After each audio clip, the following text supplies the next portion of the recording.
Kohila vallas on kooliaasta alguses ilus traditsioon. Esimest ja lõpuklassi alustavad õpilased kõnnivad ühiselt rongkäigus.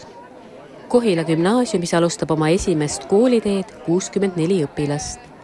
Lõpuklassi läheb 55 abiturienti ja kokku õpib gümnaasiumis 900 õpilast. Kohila mõisakooli esimesse klassi asub õppima 34 ja põhikooli lõpuklassi alustab 22 õpilast.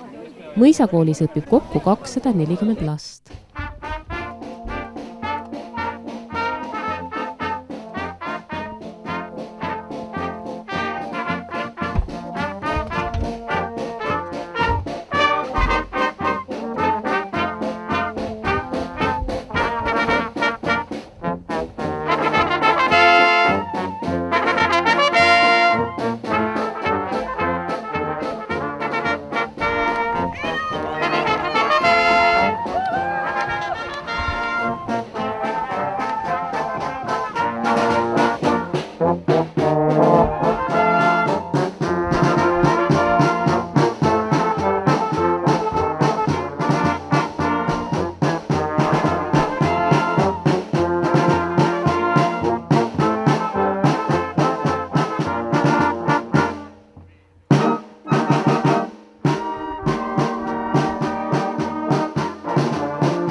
Päike tuli välja, ilm oli külm, aga seal on lootus, et tuleb hea aasta ja Kohila mõisakoolil on see ka oluline aasta, millel on 10.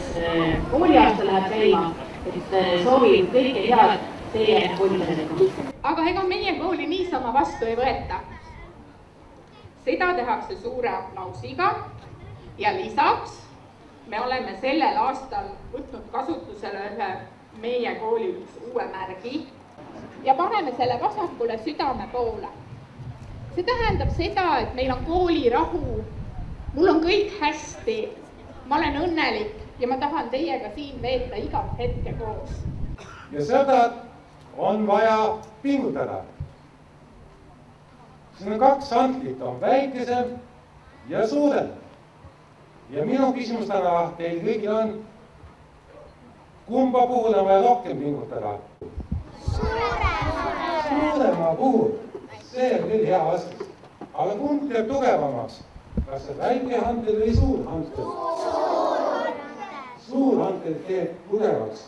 Ja ma olen teiega väga nõus. Ja ka õppimine vajab vahel pingutust. Ja kui te pingutate iga päev koolis, siis te saate tugevaks ja targaks. See rõõm, mis teil praegu käes on nende laste näol, see rõõm oleks alles ka kevadel ja järgmisel aastal ja ülejärgmisel aastal, seda päikest jaguks teil igasse päeva nende väikeste kõnnide toetamisel. läksid koolimütsid uued sulle parajaks. Hakkas koolilapse nimi sulle passima. Täna esmakordselt kooliklassi lähed sa. Tere, tere, tore maja, tere kooliõu. Koolis käia nagu vaja on sul kindel nõu. Rõõmsad kooliteed teile esimese klassi õpilased.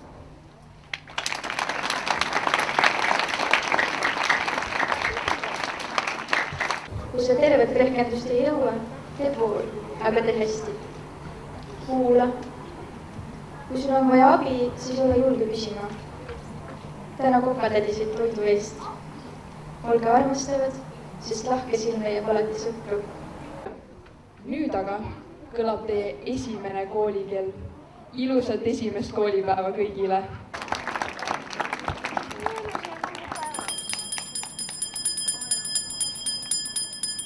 Sügis endaga